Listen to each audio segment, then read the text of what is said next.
The Chicago, Illinois Police Department has released shocking new video of one of their own under attack.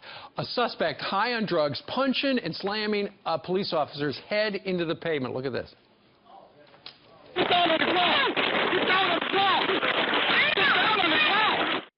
Well, that police officer never pulled her gun. Why? Because apparently she was afraid of the potential backlash.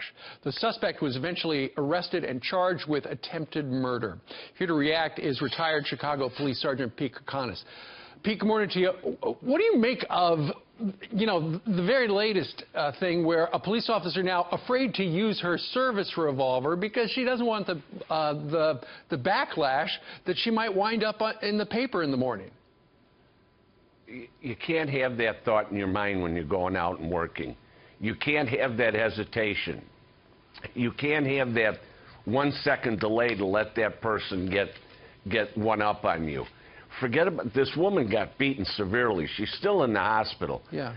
The stun gun, the taser didn't work. They put it on stun. That didn't work. And this woman was taking a severe beating for a couple of minutes. Her partner could have shot this guy, yeah, and he didn't do it.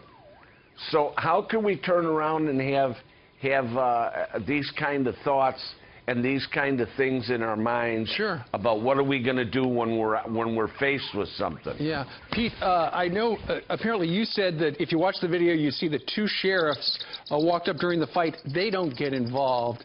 This is all part of the media's false narrative, Pete, of where out there in America, cops are killing black men, right? But the statistics show that it's not just black men. I understand. I believe the statistics show it's a lot more diversified than just black men. And, people use the Ferguson effect. Mm-hmm. Michael Brown, a young man, sad, but he was a thug that beat a store owner. Then he turns around and beats a policeman, tries to get his gun. Mm-hmm. And they make this guy the saint for Black Lives Matter. Pick another issue. This guy was not the guy that you should have in the face for your movement. Sure. Pete, ultimately, because of this media narrative, this police officer, let's hope she gets out of the hospital shortly. She was afraid, she's going to wind up in the news because she shot a guy. She's going to lose her pension. Her family's going to be ruined. Ultimately, you've got to protect yourself if you're a police officer and your life is in danger. Right. What this guy did fell in the parameters where this woman could have used deadly force. Yeah. Her partner could have used deadly force. Yeah. Any officer in a situation like this that's thinking about what the news is going to say, or is my career going to be over, or am I going to be indicted, or am I going to be going to jail, that's not the right thought to have in their mind. These young policemen are trained better than we were in my day. These kids have to react, and they know the parameters in which they can use, what kind of force they can use. Okay. And if you have to use deadly force, don't hesitate. Sure.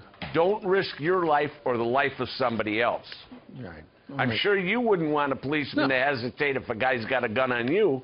Absolutely not. I mean, forget about the backlash. I got to be worried about the life.